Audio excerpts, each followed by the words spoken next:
It was a trade deadline to remember, fellas. 12 deals involving 28 players, but none more impactful than 3 trades made by the Cavs, sending out 6 guys and getting back 4. It looks like they'll get at least 1 starter out of this deal with George Hill, and then 3 very impactful bench players in Rodney Hood, Jordan Clarkson, and Larry Nance Jr. How cool is it that he gets to play for the Cavalier organization? Here was the first trade that got the dominoes going, and it caught everybody by surprise. The Lakers and the Cavaliers. Isaiah Thomas going to L.A. with Channing Frye and Cleveland's own first-round draft pick, which means they still have the rights to the Nets' first-round draft pick in 2018. The Cavs get back Jordan Clarkson and Larry Nance Jr. They were not done there. Check out this 3-team deal. Kobe Altman, wheeling and dealing. The Cavs get Rodney Hood and George Hill. Hood from Utah, Hill from Sacramento. And now Jay Crowder's out, Derrick Rose is out. So you think about all the guys that the Cavs let go. And, oh, by the way, there was another one. Another one. You thought that Rose, you thought that Isaiah and Wade couldn't play together. As we saw the other night against Houston, they could not play together on the court. Dwayne Wade got sent out to Miami, which we'll get into a bit later on. So the oldest team in the NBA got an injection of youth. However, with that comes a lack of big game experience. So the Cavs roster changed. However, their expectations have not changed, guys. The Cavs traded away nearly 400 total games of playoff basketball, while the 4 guys they have now on the team have totaled less than 100 playoff games, and George Hill is responsible for 83 of those games. All right, let's start here with the former general manager of the Cavaliers, who has been in awe all day. Guys, by the way, thank you for still sticking with us here after 5 consecutive hours of Trade Talk basketball right here on NBA TV. You give up that experience, but you get the youth. You get some other aspects of the game that those 6 guys didn't have. Well, I think what you get is defensive versatility, and the length aspect of that group is really meaningful as well. I think the pieces have a chance to fit together much better now because of the makeup of the roster. Being able to hold on to Kyle Korver, who is such a special floor spacing shooter for them, #1 on their team in plus minus throughout the entire season. He will fit really well with these defensive pieces.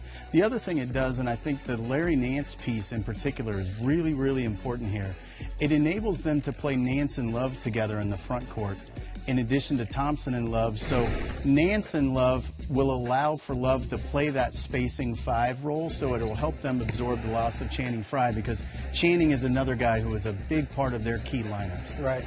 Yeah, no, look, I think it is a obviously seismic move for the Cavaliers, but I think it does 2 things. Number one, they had to reset, and they couldn't just tinker. They had to blow it up. It was not working. It wasn't close to working. They were not good offensively or defensively.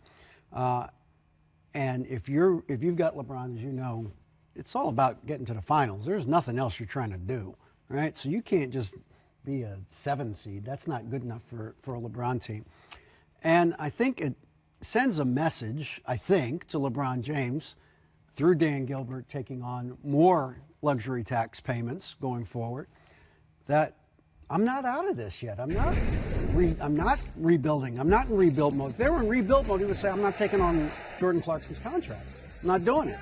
Because whatever happens with LeBron, they're stuck with Jordan Clarkson's contract. Yeah. Doesn't matter what happens, when LeBron stays or goes. They got Jordan Clarkson now. So that's a sign that Dan Gilbert continues to be all in to the extent he can be, spending money, being willing to spend more. And I think that sends a message to LeBron. Now, look, at the end of the day, we talked about this all day. This comes down to one thing. LeBron and Dan Gilbert. Do they get along enough to continue working together, or do they not? And that nothing else matters. All the trades, all this other stuff doesn't matter. But at least they have put Cleveland in a position where they can and should now compete again for a championship.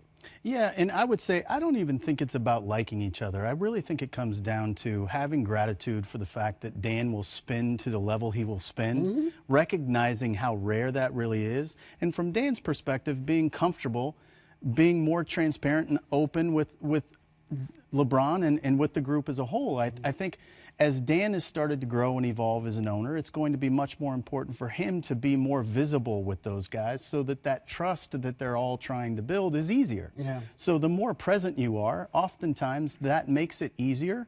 And I think it's been a really significant thing that Kobe now makes this deal. He and his team put this team together.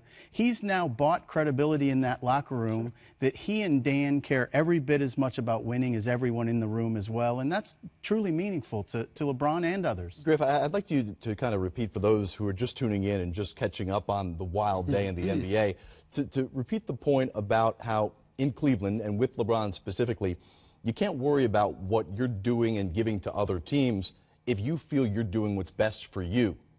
Yeah, so Dan Gilbert and Nate Forbes, who was sort of the proxy president of the organization when I was there, he was the owner we dealt with all the time, had a saying in their companies at Quicken Loans, nothing clarifies like clarity. Right. We knew unequivocally we were there to win that championship. That was it. That was the sum total of our goal set, was we must win championships. And to that extent, I'm here now. But I think it's really meaningful that you know what you're all about, and you don't have to worry about the other shoe dropping. What happens at the end of the season, you have to worry about, let's build this thing, let's make it a place everyone wants to be, and everyone really starts and ends with LeBron.